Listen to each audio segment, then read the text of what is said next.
Hey, what's up, everybody? BDO44 coming at you with another video. All right, so I want to talk a little basketball in this moment. Did all the Laker talking I was going to do this morning, so I kind of get into other teams. I know my Lakers are going to play the Golden State Warriors, so I figured I'd get into them. But what do they launch a lot of threes this year, man? They're getting back to their roots. They are getting back to their roots with Buddy Hield in place, Lindsey Waters in place. Guys like Moses Moody shooting the ball very well. He's having a fantastic preseason. Golden State Warriors are going to launch more threes this year than they probably did when Klay was on the team, y'all. I'm just being honest with you. I would not be surprised if they average over 45 threes a game. I think that's a modest prediction at this point, based on their personnel and just how free they are with throwing the ball in the air. They got shooters. Now, I don't know if that's going to work in their favor in the long run, but I do expect they're going to blow some games wide open. And the thing that I noticed about this Golden State team as well, especially in the summer league and some of this preseason, is that they're pretty good defensively too. So when you couple those two things together, you may be able to overachieve. If you are good defensively and then you spread the game wide open with good three-point shooting, it's going to be hard to beat you, man. It's going to be very hard to beat you. You may not score in the paint as much as it makes you comfortable. Maybe they don't necessarily have the size to do some of the damage that they probably would like to do, but they play some good team defense. Their second and third units especially, they play some good team defense, man. That's how they played so well in the summer league, man. They were an excellent defensive team. Which, if they didn't win the championship, I know they were in the finals. I don't remember exactly who won it, but they're such a good team in the sense that they stifle you, man. Them role players they stifle you. And so I'm looking forward to seeing how far Golden State can take it, because at the end of the day, I just think that those are two very important things that go hand in hand. Excellent defense, great three-point shooting. It's what the Celtics had last year, won the championship. You want that dynamic in place. And man, have I been impressed with Lindsey Waters shooting, man. That dude, I don't know how much upside he has from here, but I was impressed with him when he was in Oklahoma. And now in Golden State, where shooting is at a premium, his piece makes even more sense there, and he has really played great, man. He really has. I don't know if this is going to be a breakout for that guy, or if this is just something we're going to see at lesser roles, at lesser levels. But if he carries this into the regular season, he could be one of them dudes that breaks out, man, in a real way. So, you never know who's going to be the next breakout player. That's the thing. Sometimes you just get rocked to sleep by the idea that certain guys are just going to be what they are. But a lot of times these guys are just young and they're still developing. They're still becoming what they're going to become. You don't know who the next big player is. It might be just a name that you're used to hearing about, has been around for like 3 years, who's ready to really do something. So I don't know that Lindsey ain't that guy. I don't know that he's not, the way that he's shooting. So yeah, that's what I want to say, man. I just think that Golden State has a couple of guys that, now that they're going to be in heightened roles, could potentially be a addition by subtraction thing, just like I said about some of those Hawks in Atlanta. Some of them dudes, even though you're moving players around, now you got guys who've been waiting in the wing for opportunities, who get to show that they were better than the people they were behind. So don't be surprised if they don't really drop too far off from what they were, just because they lost some key pieces. And I think both of those teams kind of in that same boat. Golden State and Atlanta, they kind of aligned in that way. You got some players that are just, your Lindsey Waters and Moses Moody's and players like that on one side, and the other side you got Jacoby Buffkins and Jalen Johnson, Reece Shea. It's like these opportunities guys are going to get could showcase them to be way better than people think, way better. And it's not going to be surprising with me with some of them Golden State dudes. I've been a Moses Moody fan for a couple of years now. I'm just a real believer in his on both sides of the floor. He can really play some defense. He can lock you all the way up, and then on the offensive end, he has the ability to shoot the ball at a high level. So I just thought that he needed opportunities to show that he could really play.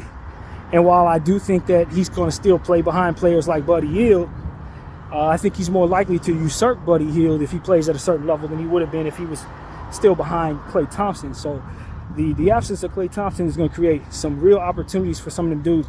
And then you look at guys like Kyle Anderson, who's always been a really good role player, a winning style role player who really helps his team. Veteran now, he should be ready to really help the Golden State Warriors. what's his name? I can't think of dude's name. He used to play for the Philadelphia 76ers. Damn, it's going blank. But he from out here, from where I'm standing. He's from North Hollywood, California. And he had a big game against my Lakers where he had like 7 steals. That dude, if his name comes to mind, I'll let you know. But he's now with the Golden State Warriors as a role player at that shooting guard position. You got Gary Payton II, who's healthy for the first time in like 2 years. We know what he can do defensively. You know, Trace Jackson Davis, of whom I'm a fan of. I believe he can be big time someday. They still got a lot of guys that you can believe in. Obviously, Draymond Green is healthy. Less pressure on him to be a championship level player with this roster, who has lowest expectations they've had in a couple of years. And we know that Golden State usually does good things with low expectations. Steph Curry, healthy, still very much ready to contribute in a massive way.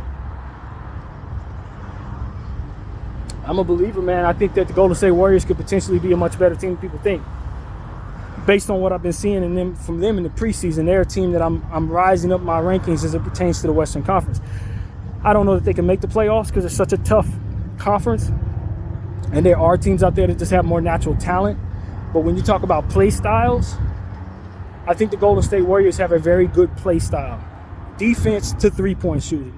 And that they can shoot the three as well as anybody with some really efficient three-point shooters, both in their starting lineup and their bench roles. And then enough dirty bird big guys who are going to do what's necessary to at least push some bigs around here and there. And Trace Jackson Davis and what's his name? Kuminga. Talking about can't think of the guy they've had for a long time. Went to UCLA, won a couple championships with them. Never misses a game. He's on the team. Can't think of names right now, but you know what I'm trying to say. They have big players as well that can just do enough of the dirty work to take pressure off one another, while those shooters hover around playing perimeter defense and shooting the three. And I think if they give the ball to Kuminga enough times, he can put that pressure on the rim that ultimately makes it all come together. So it's a good team, man.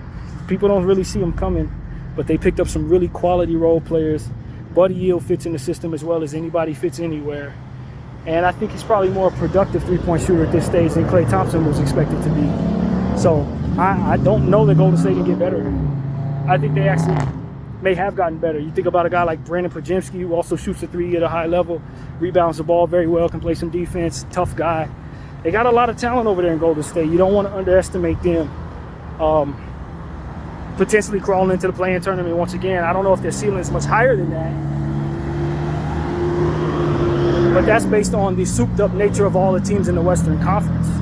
So, yeah, when looking at highlights over the last couple of weeks, they've been about as impressive as anybody to me, based on my lowered expectations for them and just how well they've played in the games that I've seen them play in. So that's a good preseason team there to watch. Well, of course, my Lakers got them twice over the next week.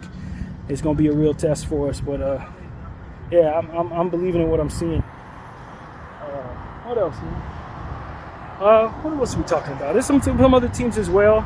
Been seeing highlights from the Denver Nuggets. Seem to be settling in pretty well. Russell Westbrook, he's hitting shots, so I think that it makes them a more competent team than expected to be if he can be someone who doesn't have problems with displacing on the floor. So, yeah, he looks comfortable in Denver. That's what I will say. Jokic is in great shape. Porter looks like he's looking his best right now, which I think is very important. Jamal Murray is kind of a question mark. I think when you talk about teams that have taken steps back, one of the teams that come to mind is the Denver Nuggets, not only because they lost pieces like KCP and Bruce Brown over the last couple of years, but because they paid Jamal Murray, who's not expected to always be healthy, such an absorbent amount to where it's going to be kind of hard to look at that as a good contract. And then you coupled with the addition of Russell Westbrook, of whom is a wild card in a lot of situations. You just don't really know if it's safe to say that they're going to be as good a team this year as they've been over the last several years. But Jokic is healthy. Porter looks healthy. And they have some players like Julian Strawther, who should be ready to step into a new role and show what type of upside he has as a scorer. Peyton Watson is a nice shot blocker who I think is only going to get better. Peyton Watson reminds me of Nicholas Claxton. Talk about a guy like Nicholas Claxton in Brooklyn. He kind of looked like he has that type of upside to me. He could turn into that type of guy, which would make them extremely gifted of a team on the defensive end if he could step into that type of role. It's too bad Daron Sharpe is hurt for the year, because he would have been an excellent piece for them as well. But they will not have him this year, unfortunately, for them. But, I think the Denver Nuggets look pretty good in the preseason. They look all right. I don't know what their record is. I didn't really remember the outcome of those games that I saw highlights on. But just looking at a team that looked pretty good, I'd say Denver looked pretty good to me. They didn't look bad. I have them as probably a team in the latter half of the playoff picture. And that's out of respect for Jokic. I don't necessarily know that they're a top 8 team in the Western Conference, to be honest with you. But as long as Jokic is playing at a high level, I still got him being the MVP every year, man. Nothing's changed this year. My early prediction right now is Nikola Jokic for MVP. But unless he has an injury year, he's going to be more efficient than everybody else. His usage is higher than everyone else. The system is set up for him to get the most out of himself every year. So you got to be able to out efficiency and usage him. And I have yet to see a player that's situation is set up for them to do that. Of course, you got to look at Luka Doncic, look at guys like Jason Tatum. Those are guys that you think are going to rival him for the MVP. If they have better seasons, then maybe you could see, if their team doesn't win, I could see them maybe scooting those guys in above him. But if he has the type of year that you would expect him to have, he should, in theory, be your leading candidate for MVP yet again. I don't see no reason to think he's not going to be honest with you. So that's a team I'm paying attention to. San Antonio comes to mind as well. I didn't see as many highlights from them, but they come to mind because Devin Vassell is hurt again. And this is the problem with Devin Vassell, man. The man is made of glass. And they gave him a very big contract with a very big role to run next to Wemby. And I questioned it because it is. Now, when he's healthy, he can go for 30, shoot from behind the arc, play some pretty good defense. He's a hell of a player. He's not lacking in talent. He's just lacking in health expectations. And to give him such a big 5-year deal, asking him to be like the Wemby's number 2 or number 3, I just didn't think he was reliable enough physically to give him that contract, man. And I don't know, man. I'm not sure I'm really pleased with what San Antonio's been doing since Wemby got there. Like, Wemby masks a lot of problems. Don't get it twisted. Wemby is Wemby. He could be an MVP this year, too. He's one of them type of dudes. But you could go left or right with a lot of things that San Antonio's chosen to do. And I just think they've taken a left in situations where I would have went right. Like, I'm just being honest with you. I just don't know if I'm a believer in what they've been doing, man. First of all, never would have traded Rob Dillingham as a rookie for no future pick in like 2029 of a Minnesota team that's probably going to have Anthony Edwards in his prime of that year. That just sounds crazy to me. I never would have did that. I would have loved to have seen what Stephon Castle and Rob Dillingham looked like growing up together next to Wembanyama. I don't know why they didn't see that vision that looked like a fantastic vision for a 2-man guard rotation that could turn into all-stars, both of them, next to the best defensive player in the world. I don't get it. So that's one thing that I don't understand. Giving Devin Vassell that contract, obviously. Chris Paul as a reasonable point guard for their team at this stage in his career, as if the data didn't just show them he only plays like 20 games a season. Chris Paul could be a nice coach for the San Antonio Spurs, assistant coach. But to ask him to actually have a role and think that he's actually going to play is just, I don't see any evidence of him playing more than 25, 30 games any year. Since he basically left the Clippers, has he been a reliable body? And you slap that next to Devin Vassell, who's also not a reliable body? I thought they should have moved on from Jeremy Sohan since there was so much footage showing us that Sohan doesn't like playing with Wemby. And they want him to be a point guard, which I thought was a smart thing in terms of giving a player that big opportunities to role play early in his career. I'm never against that. I think that can be a useful thing down the road. But like, he don't seem like he's wired to be a role player for Wembanyama. He seemed like that was something he resented. He should not be on the team, yo. He should have been gone. And he holds value in this league as a big. Like, he should have been gone. You could really get something for him. If they were going to move something for Dylan, trading Dillingham, they should have traded Sohan, to be honest with you. I think he's going to be really good in the league someday. Maybe that day is soon. He's always had fantasy relevance when healthy, so he's a productive player. But I just hated him in that situation. I hated watching him in that situation. I think he hates that situation. Why is he still there? That's another thing I didn't understand. Keldon Johnson, probably would have moved on from him too. I like the idea of Keldon Johnson, but he was part of a lot of them tanking teams. I just don't know if he doesn't have bad habits. You know what I mean? That cater to itself being needing a new, fresh scenery. I guess I'm not against Keldon Johnson, but for that situation, he's not somebody I'm about to be just believing in to where I just have to sign him to 4-year deals, just keep him. Nah, he could be moved, man. I think that was a good candidate to be moved. And then you look at Wembanyama just in general, seeing that he's already a top 10 player in basketball. In his sophomore season, he's a top 10 player in basketball. He shouldn't have to wait to win. You know what I mean? He should not have to wait to win when you got like 6 and 7 future first-round picks to trade on top of a bunch of young stuff that you can trade to get him a Trae Young. You know what I mean? To get him a... hell, you can go after a guy like Kevin Durant with what they got. And given the fact that their number one is barely in his second year, you can afford to bring yourself a vet and then not hurt your timeline. Because you're on Wemby's timeline, but it's not a rebuild timeline. It's just a fresh, let's win forever timeline. So if you put the right team around Wembanyama, he could probably win a championship this year. Are they doing that? No. You know what I mean? No, they're not. Their team still is below average in the Western Conference that needs you to be above average just to be average, basically. It's just a bunch of bad decisions, I think, San Antonio, or whether questionable decisions. It's yet to be determined whether those are bad decisions, but they're questionable, man. Harrison Barnes, he's cool, but like, is he really the vet I need? Him and Chris Paul, is that the vision? Are those the vets? There's so many different ways to envision how to build around Wembanyama in year 2. And the vision that San Antonio has, I don't really love. I don't love it. I don't love it. I don't like the vision. I don't like the imagination of whoever's putting this together. I'm not feeling it. And I know San Antonio's a specific type of club where they got it, you know, they have certain players fit in the system, other people don't. I get that.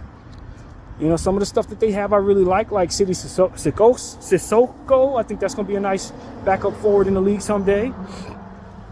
Blake Wesley's a player who's slowly but surely starting to show signs of life after being a high lottery pick that they've brought along very slowly.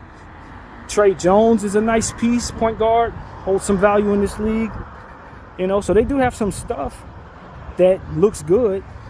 But a lot of the vision that they have for their team, I'm just like, man, this ain't hitting on nothing for me, to be honest with you. I'm just not feeling what San Antonio's doing there. Wemby's amazing, but the rest of the team, I love, like, you know, Stephon Castle's fantastic. Love to have Stephon Castle going forward. So it's a lot of stuff that is there that you like a lot, but it's stuff that they did around some of the good stuff that they have. And I just don't think it's very good. Not very good. It might be good, but not up to par when you got the most important asset in all of basketball. No, it's not. That ain't what you're doing. Not if I'm running things. Hell no. We got an entirely different vision for building around Wembanyama than San Antonio has right now, if I'm being completely honest with you guys. And it definitely didn't involve excluding Rob Dillingham. Hell no. That's craziness. That's stupid to me. So I don't know. I ain't there with San Antonio, man. I'm not there. I'm not on like much of anything outside of those young players, man. I think they need to scrap that entire vision and go in a different direction than what they're going. I really do. You keep Castle, but some of the rest of that stuff around Wemby got to go, man. I'm just being honest with you. Most of that stuff that they put together, I'm getting rid of all of that if you give me a control of San Antonio. And we're going to be doing something totally different. So that's just my point of view, man. I just think I have a better vision. Dare I say better vision for what having the best player in the world should have on your team. It ain't Chris Paul at age 90. It's not, nah. Not feeling it. So what else, man? That's kind of been on my mind there. We'll see how San Antonio plays out. I'd love to be wrong for their sake. I've been wrong many times in the past. So we'll see what it all comes together to look like. But I don't think it's going to be that great, man. I don't. So, yeah, man, those are a couple of thoughts. I've been neglecting Philadelphia a little bit when I assess who's the best teams in the Eastern Conference. I don't know why that is. I just think they don't come to mind. The first teams that come to mind for me for some reason are the Knicks, the Celtics. And then I start going around to like Cleveland, Orlando, although I don't think Orlando's going to be that great. Charlotte is a breakout team. Indy, of course, is a team that comes to mind. Although I think most people look at Indy like I look at Philly. I often forget about Philly, man. But Philly could be pretty good, man. I'm not down on them. I just forget about them. But the problem is Joel is not healthy again. And as I've been saying about Philly, I just don't think investing in him being healthy in 2024 is the greatest thing for my championship upside. I just don't. When I think about what a team looks like when they're a champion, the centerpiece can't be somebody I don't believe in health-wise. Now, that doesn't necessarily mean Philadelphia should move on from Joel, because obviously he's their heart and soul. He's the whole process. Everything is about him. It's been about him, and rightfully so. Past MVP, Olympian. He's not anything less than great. But I just don't think that they have enough in place to where if he goes down, they can hold themselves upright in the Eastern Conference until he gets back. I could be wrong, but it's almost like they just have to have him healthy. And if that's the case, I think they're spending too much money on the surrounding pieces to where that is the case. That Paul George contract is not going to be a good one going forward. I like Paul George this upcoming year for Philly. I'm not upset at him being on the team, but I do not think that's a great contract. And it needs to be, if it's going to be slapped next to somebody who I don't trust to play more than 50 games a season and maybe won't be available in the playoffs. You see what I'm saying? So I'm not in love with that vision. I'm not mad at Daryl Morey. I'm not mad at him. But I think that at the end of the day, you gotta wonder if Joel Embiid is the greatest investment for a championship ceiling. And if not, should we not be trying to build something that we know for a fact can be? That's what I'm asking. Can we be certain that the other stuff that we have can definitely get us through the East so that we're not relying so much on him staying healthy? And if that ain't the vision, then you're not in the right business, in my opinion. So it may not be the easiest thing to put together in this collective bargaining agreement. I don't doubt that, but Philly is only as good as Joel stays healthy, and it's not a good bet. It's not a good bet.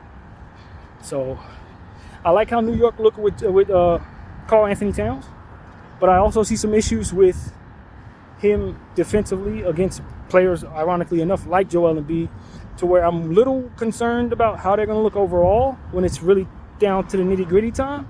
I saw moments in the highlights that reflected a draw away from the energy identity of the New York Knicks, if that makes any sense. In other words, he ain't hustling like some of those other Knicks, you know what I mean? Guys like Hartenstein from last year. He's not going to bring that type of energy. He's more talented than a Hartenstein, but he ain't going to do the dirty work that Hartenstein did. And I just think it draws away from the overall allure of what a highly energetic New York Knicks team is supposed to really look like right now. And I don't know, man. I don't know that it's going to equate to them being any better than they did. They're probably out in the second round, just like they were last year, if I'm being completely honest with you. Probably out in the second round, man. Maybe it looks a little prettier, but it's still going to be the same result in my opinion. I just don't think they really have enough in the areas where it's necessary to attack a team like Boston. They match up well with Boston, but Boston's still better than them type of thing. You know what I mean? So, and you look at Boston, I think one of the most important things for the Boston Celtics to do now, though, is you have to get Porzingis either back or off the team. You either get that contract the hell out of here, or he has to be healthy. Because in my opinion, they're a little too small to repeat if Porzingis ain't out there. I don't think they beat the Dallas Mavericks if Porzingis wasn't out there, even though he didn't play a big role. He was disruptive enough to offset the centers of the Mavericks. They're going to need him this year to get healthy, and he's starting the season not healthy. Just like I said about Joel Embiid, not a great bet to stay healthy as a big man when you need big men in the Eastern Conference.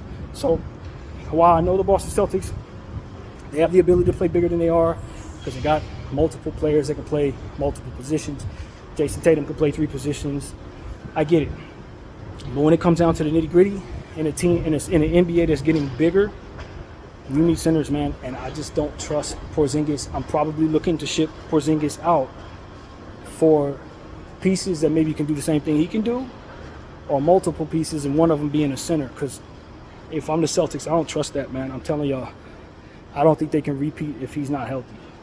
So those are the few thoughts that come to mind. I'm sure there'll be more. But for now, I'm out. BDF 44.